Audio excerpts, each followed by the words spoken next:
Hey geeks, welcome back to the Geeksider Show. I'm Josh, I'm Anna. This is Connor. and in this video we're going to be talking about Campaign 3, Episode 1 of Critical Role. We go to the Oh playground. boy. Spoilers, obviously, if you haven't seen it yet, skip this video, come back later, because I'm going to spoil some stuff. Yes. Or we are going to spoil some Yes, stuff. we are. Not just me. I got a necklace. So my first thought at the start of this episode was it reminds me a lot of Eberron. With the cable cars and, Oh, and, yeah. and all that stuff. I was like, man, this has kind of inspirations in Eberron, I think. Yeah. The city description, so cool. I love it already. I just hope from that. they spend some time there. Yeah. I hope this isn't like where they meet and then they just like. I Peace want out. to get to see and learn about some of the NPCs in the city, and basically I want to stay in that city for a while because it's a really cool setting, Yeah. and I want to learn more about it. Yes, definitely. All right, let's talk about the characters because that's what everybody's talking about right now. Yes. Who's your favorite character? Mine's Ashton. Ashton. Duh. Yeah. Yeah, Ashton. Laudna too, though. Laudna's amazing. Yeah, like it's Ashton, then Laudna, then Fresh Cut Grass. And well, Fresh Cut Grass and Imogen are kind of tied. Yeah.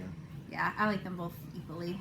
Ashton is heads and shoulders above everybody, all the other characters. Oh for yeah, me. absolutely. I was Yeah. really surprised that Taliesin rolled a barbarian. Yeah, me too. But Yeah, if me he was too. going to roll a barbarian, this was absolutely the barbarian he was going to do. Very interesting take on barbarian. Yeah, and I love that it's a homebrew subclass, and the name of it is escaping me, but it's basically gravity, and they're like, which is really cool because like in last campaign, Dunamancy has some gravity shit like that it deals with, so Yeah. like it's I don't know if it's actually a nod to it, but it feels like it. I also like in the character design, the scars that they have all over their body are filled in with gold, and like a lot of Kingsley cosplayers do the bisectional scar in gold. So like I feel like it might be a nod to the like, hey cosplayers, I see you and have fun. Kind of an homage to Yeah, what they're doing. yeah. That's a neat idea. I like Yeah. that. Yeah. Yeah. I do want to talk about Laudna because I don't know if they've specifically said what race she is yet. think so. My first thought was, oh well, that's a Dampier Yeah. for Same. sure. Same. And then I saw a TikTok, and this the TikToker whose name I forgot. I wish I could credit you. I'm so sorry. But they kind of zoomed in on the stuff that's hanging off of Laudna's belt, and it's like scissors and like a crow skull sewed to a rat and something like, oh man, maybe it's a hex blood or something. So I don't know what exactly Laudna is, but she is awesome, and I love how Marisha is playing her. Me too. Very different than Keyleth or Bo, something completely Yeah. different. It's really cool. Yeah, I think this might be my favorite Marisha character. Absolutely love Laudna. One episode and Yeah, one episode Hard in, and agree. I'm like, I think I'm gonna like Laudna better than any of her other characters. The three EXU characters, I'm totally fine with Dorian and Fern.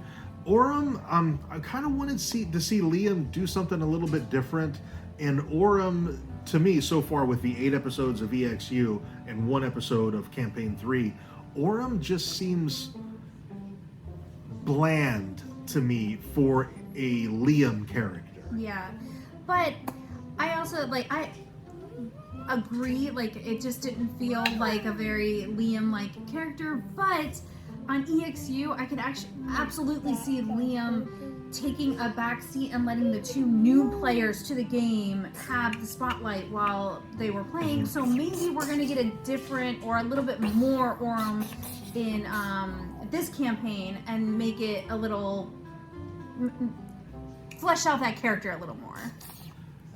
Travis bringing back Bertrand Bell from The Search for Grog. Probably my least favorite character ever on Critical Role anything. And so I really hope that the fan theories are correct and Bertrand doesn't stay around for very long, because that's going to be a hard slog if he's around for the full campaign. I did not remember him from The Search for Grog, but I love Old Man Travis. Like, I did not realize I needed Travis to play an old man until he did. And I'm like, I want him to keep playing old men. I did, though, when we were talking prior, like when we were talking about like what we thought was going to happen and stuff like that, I had specifically said, I bet Travis chooses a character that's not romanceable. And like, I guess technically he's romanceable, An but it'd 80-year-old be man. a little awkward. And I also, yeah, like because he's 2 levels higher than all the other characters, I do think it's just a temporary character, and that he'll either have a new one or he's not playing a whole lot while Robbie's there. Yeah, I think either Bertrand's just not going to stay around very long, and Travis's permanent character we have yet to see yet, Yeah. or Travis is going to be like a rotational player, and he'll come in and out of the game as needed to make room for special guest stars and stuff like that. Yeah. I do think that on one of the sites, Robbie was listed as a guest star, so I don't know if he's there full time. I hope he is. I love Robbie. I think he's great. From what I've seen online, like on Twitter and Tumblr and stuff like that, he is just a guest star. He's not going to be on the whole time. See, I love Robbie, and I love Dorian. Yeah, I know Dorian was one of my favorite. Dorian and Dariax were my 2 favorite from EXU. So I was thrilled when Robbie stepped out. Absolutely thrilled. I was like, I'm 100% behind That this. hat was fire. I want Oh that my hat. God. I don't know if I could pull off that hat. Robbie can pull off that hat. I love Fern and stealing the Oh my god, the earring. yeah, the earring, and then Ashton stole it. Edward is a belt. Oh, I want that earring to just back and forth between the two of them all the campaign. Yeah, that would be amazing if they just keep stealing it from each other. Yeah. And then you mentioned Imogen, Laura's new character. Yeah. Oh my gosh, she's like polar opposite of Jester, and it's kind of roleplay fantastic. Like, I love am the southern blown away. accent. The southern accent really threw me off at first. I was like, ooh, I don't know. And then it grew on me and grew on me and grew on me as the episode went. Yeah. I like the southern accent. I like the character. I love that it's so different from Jester. And I think it's going to be really interesting to see how she fleshes out. And of course, fresh cut grass. He kind of stole the show. Yeah, a little bit. I adore that robot. Specifically, this part. Hi, I'm Fresh Cut Grass. What do you mean? I'm Fresh Cut Grass. That's your name? That's what I'm called. Yeah. Oh, Like your first name, or is Grass your middle name? Or your last name? or cut grass. Yeah. Hyphenated? I'm just called Fresh Cut Grass. I don't really distinguish between a surname or anything like that. Did you give yourself your name, or? No.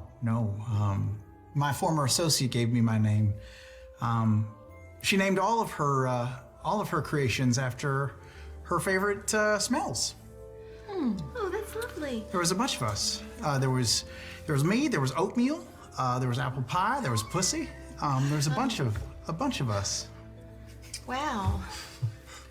It's so nice to see other people having to hear this. It's really just bringing everything into sharp perspective. And yeah, we gotta protect that robot With to our the- lives. till the end of days. Yes. Because if anything happens to fresh cut grass, I'll cry. Yeah. I'll mollymuck cry. I'll probably harder than mollymuck cry because I was spoiled on that. I do want to mention the first combat of this campaign was against furniture and appliances and tools. It was kind of amazing. Yeah, I was because I knew there was going to be combat this episode, Oh yeah. but absolutely. I was surprised that it was a table, a sword, a butter knife, or whatever. I was not a steak knife. I think. It was a steak knife. I don't know. I was Something- imagining a butter knife. I don't know why.